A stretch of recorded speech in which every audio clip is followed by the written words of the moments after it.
కేంద్ర ప్రభుత్వము పూర్తిగా మంచి విత్తనాలు నాణ్యమైన విత్తనాలు అందించడం, అదేవిధంగా యూరియా స్మగ్లింగ్ కాకుండా పక్కదారి పట్టకుండా వేప పూత పూసినటువంటి యూరియాను అందించడం, మన తెలంగాణ రాష్ట్రంలో కరీంనగర్ జిల్లా రామగుండంలో యూరియా 6,500 కోట్ల రూపాయలతో యూరియా పరిశ్రమ నరేంద్ర మోడీ గారు వచ్చిన తర్వాత శంకుస్థాపన చేశారు. అది ఇప్పుడు ఉత్పత్తి కూడా ప్రారంభమైంది. అది రేపు మాపో ప్రధానమంత్రి చేతుల మీదుగా ప్రారంభించుకోవాలి. దురదృష్టం ఏంటంటే ఆ యొక్క రామగుండంలో ఉన్నటువంటి యూరియా పరిశ్రమను ఇక్కడ ఉండేటువంటి రాష్ట్ర ప్రభుత్వము వాతావరణ కాలుష్యం పేరు మీద నోటీసులు ఇచ్చి యూరియా ఉత్పత్తి ఆపేసింది. ఇది ఎంత దుర్మార్గమో తెలంగాణ ప్రజలు ఆలోచన చేయాలి.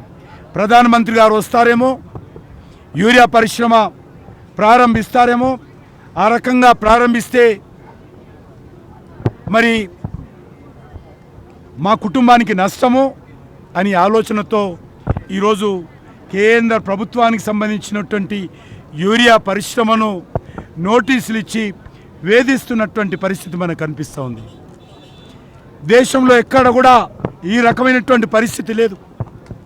రైతులకు ఉపయోగపడేటువంటి ఈరోజు కొరతగా ఉన్నటువంటి యూరియా సమస్యను పరిష్కరించడం కోసం కేంద్ర ప్రభుత్వము నరేంద్ర మోడీ గారు స్వయంగా తెలంగాణకు వచ్చి ఆ పరిశ్రమకు శంకుస్థాపన చేసి భూమి పూజ చేసి ఈరోజు ప్రారంభోత్సవం చేసి మరి దాన్ని ప్రజలకు అంకితం చేస్తామంటే అడ్డుకునేటువంటి ప్రయత్నం చేస్తున్నటువంటి ఉత్పత్తిని ఆపేటువంటి ప్రయత్నం చేస్తూ ఉన్నారు.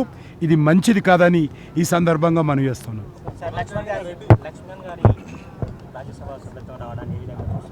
అందరము చాలా సంతోషపడాలి. మన తెలంగాణ బిడ్డకు మరి తెలంగాణ ఏర్పడిన తర్వాత మొదటిసారి భారతీయ జనతా పార్టీ తరఫున రాజ్యసభ సభ్యుడుగా ఈరోజు వారిని నియమించడం జరిగింది.